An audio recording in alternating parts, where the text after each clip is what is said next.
महात्मा गौतम बुद्ध, अखंड भारत के सम्राट अशोक, जवाहर मोहम्मद पैगंबर, लिंगायत धर्म के संस्थापक महात्मा बसवेश्वर, संत शिरोमणी सावता महाराज, संत रविदास महाराज, संत कबीर, संत तुकाराम महाराज, छत्रपति शिवाजी महाराज, राष्ट्रपिता महात्मा ज्योतिराव फुले, लोकराजा छत्रपति शाहूजी महाराज, विश्व रत्न डॉक्टर बाबासाहेब आंबेडकर, राष्ट्रसंत गाडगे बाबा, पुण्य श्लोक अहिल्यादेवी होळकर, स्त्री शिक्षा की माता सावित्रीबाई फुले, आद्य मुस्लिम शिक्षिका फातिमा शेख,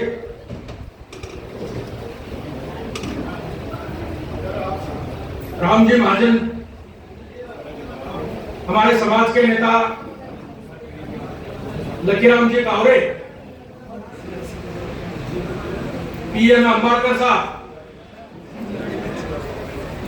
इनको मैं पहले नमन करता हूं। आज रामजी महाजन की 23वीं पुण्यतिथि के उपलक्ष्य में मंच पर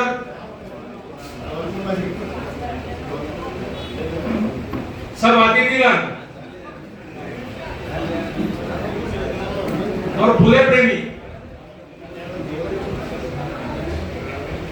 आज रामजी महाजन की पुण्यतिथि है। इसका महत्व कहीं गुना ज्यादा है। आज के जमाने में पिछड़ी जातियों का क्या हाल है, ये हाल सुधारने के लिए अभी ये और एक रामजी महाजन जैसे नेताओं की जरूरत है। आप सभी भाइयों को मैं यहाँ नमन करता हूँ कि आप पूरे भारत देश से आए हुए हैं और महात्मा फुले को जानते हैं, पहचानते हैं। रामजी महाजन इन्होंने महात्मा फुले इनके आदर्श के ऊपर जो पिछड़ी जातियों का काम किया है वो अभी और भी नहीं भुला सकता है। इतना काम रामजी महाजन ने किया है। ये महात्मा फुले जो भवन बना है, ये भवन बनाने के लिए रामजी महाजन हो, हमारे पीएन अंबेडकर साहब हो, हमारे रामनारायण चौहान साहब हो, इन लोगों ने कड़ी मेहनत की है और इस कड़ी मेहनत से ये भवन बना है। ये भवन में पूरे लोगों का सम्मान यहाँ हुआ। ये सम्मान अपने घर का सम्मान है। जब घर में सम्मान होता है तो ही घर के बाहर होता है, गांव में होता है, जिले में होता है, राज्य में होता है, देश में होता है। इसके लिए पहला सम्मान घर में होना चाहिए। यहां हमारे समाज के अध्यक्ष जीपी माली सर और हमारे समाज के जगदीश सैनी साहब, इन्होंने बहुत मेहनत की है। वैसी ही मेहनत हमारे समाज के लिए अहमदाबाद से आए हुए गंगाराम जी गहलोत साहब कर रहे हैं। मुझसे भी ज्यादा मेहनत हमारे रामलाल जी कछवा, दिखने में बहुत ही पतले दिखने में बहुत ही छोटे, बहुत ही सीधे साधे, मगर ये महान शख्सियत है कि इन्होंने महात्मा ज्योतिराव फुले के नाम से महात्मा फुले सामाजिक शिक्षण संस्थान बनाया। दिल्ली में उनका कार्यालय बनाया। आज तक उन्होंने और रामनारायण जी चौहान इन्होंने मिलकर महात्मा फुले के विचार, शिक्षा इशारा इस पेपर के माध्यम से पूरे भारत में फैला। आज जो राजस्थान में भवन बन रहा है, 60 करोड़ का बजट है। भवन की नींव रखी थी 30 साल पहले, मगर अभी तक वो काम अधूरा था। मगर अभी जहां अनूप जी चंदेल और हमारे रामलाल जी कछुआ ये मिल गए हैं, तो अभी 60 करोड़ का प्रोजेक्ट अभी बनाया है और उसके लिए पहली राशि हमारे रामलाल कछुआ साहब ने 21 लाख रुपए दिए और आगे भी वो देते रहेंगे। ये उन्होंने ही कहा, नहीं बोला। ऐसी शख्सियत अपने समाज में बहुत है, ऐसे लोग समाज में बहुत है, मगर समाज में अच्छा काम होना चाहिए, काम दिखना चाहिए, ईमानदारी से वो काम करना चाहिए, काम होना चाहिए, काम चलना चाहिए और आगे बढ़ना चाहिए। और आगे बढ़ने के लिए सब समाज जुटना चाहिए। ये समाज जोड़ने का काम बहुत ही कठिन काम है और ये कठिन काम समाज का काम करने के लिए कोई आगे आने के लिए तैयार नहीं होता। राजनीति करने के लिए सब लोग आगे आते हैं, मगर घर में कोई एक पार्षद बन रहा है, उसको कोई पार्टी उसको टिकट दे रही, तो उसमें भाई भाई का झगड़ा होता है। भाई भाई बोलता है आपको टिकट मिला है तो आप ऐसा करेंगे, शाम को अपन घर में बैठेंगे और आपका और हमारा सब बंटवारा कर देंगे और आप भले ही राजनीति करो और आपके हिस्से से सब जो है सब पूंजी आप भरा। और जब चुन के आएंगे तो हम सारे लोग सुबह 4 बजे नींद में उठने से पहले जो चुन के आता है पार्षद, उसको माला डालने के लिए हम खड़े रहते हैं, मगर चुनने से पहले कोई सामने नहीं आता। तो ऐसे समाज की प्रगति होती नहीं है। इसके लिए सारे समाज ने एकजुट होकर प्रतिनिधि चुनना चाहिए। वैसे समाज के प्रतिनिधि होने चाहिए कि वो समाज के प्रतिनिधि यहाँ मध्य प्रदेश में समाज के प्रतिनिधि विधायक कितने हैं, वहां से ये विधायक यहाँ कितने आए हैं, क्यों नहीं आए, वो विधायक क्यों नहीं आए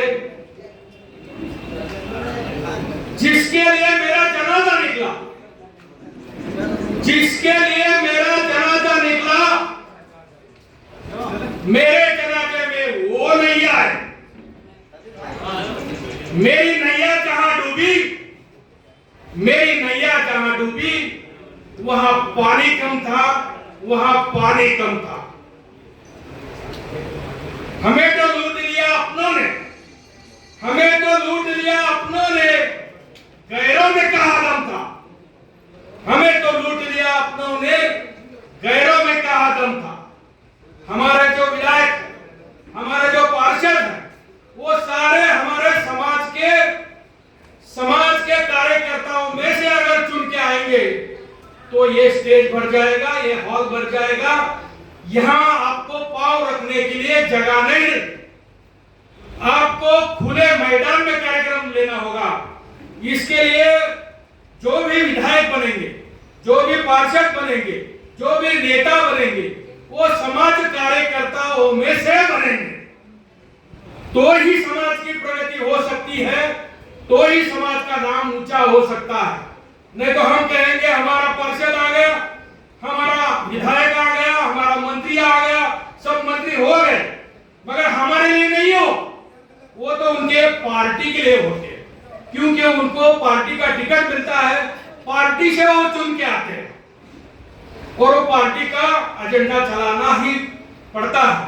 अगर समाज का एजेंडा चल रहा है, समाज का एजेंडा चलाना है, तो समाज में से ही विधायक बनने चाहिए, तो ही समाज आगे बढ़ेगा। और हम चाहते हैं हमारे समाज कितना है, हमारी संख्या कितनी है, मगर हमारे विधायक कितने हैं, हमारे सांसद कितने हैं, ये ऐसे सांसद नहीं बनते, ऐसे विधायक नहीं बनते। इसके लिए अलग से स्ट्रैटेजी अपने को बनानी पड़ेगी।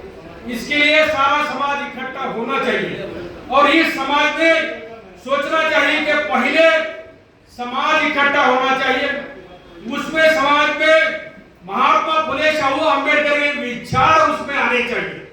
नहीं तो क्या होता है, मैं सीधी सी बात बता दूं, अपने ये भारत भर में ओबीसी का राज आ गया। जहां मध्य प्रदेश में राज आ गया, जहां यूपी में आ गया, बिहार में आ गया, राजस्थान में आ गया, वैसे तमिलनाडु में आ गया, जैसे कई स्टेटों में ओबीसी का राज आ गया। मगर वहां क्या हो गया कि वो सारे समाजवादी नेता थे। ये सारे समाजवादी नेता होने की वजह से वहां सारे लोग ओबीसी लोग चुन के आ गए और वहां समाजवादी का मुख्यमंत्री बन गया। मगर आगे चल के क्या हो गया, ये समाजवादी नेताओं ने फुले शाहू अम्बेडकर की नीति उन्होंने नहीं ली।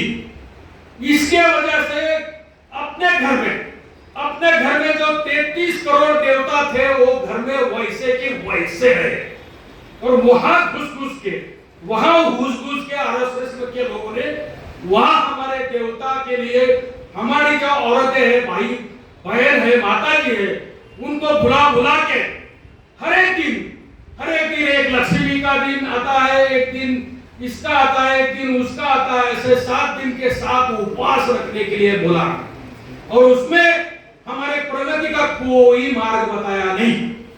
इसके लिए ये यूपी का राज्य चला गया, बिहार का राज्य चला गया और कई स्टेटों का राज्य चला गया। इसका कारण यह है कि इसमें फुले शाहू अम्बेडकर की जो नीति है, जो समाज की नीति है, जो विचार है, वो विचारों के ऊपर जो स्टेट चले हैं, वो स्टेट चला है हमारा तमिलनाडु में। वहां जो ईवी पेरियार स्वामी पेरियार जो थे, उन्होंने जड़ से ये भगवानवाद मिटाया और फुलेवाद अम्बेडकरवाद जुटाया। इसके लिए वहां स्टैलिन अब के ये मुख्यमंत्री बने हैं। ये पूरे स्टेट से उन्होंने ये जो आरएसएसवाद है वो आरएसएसवाद मिटाया।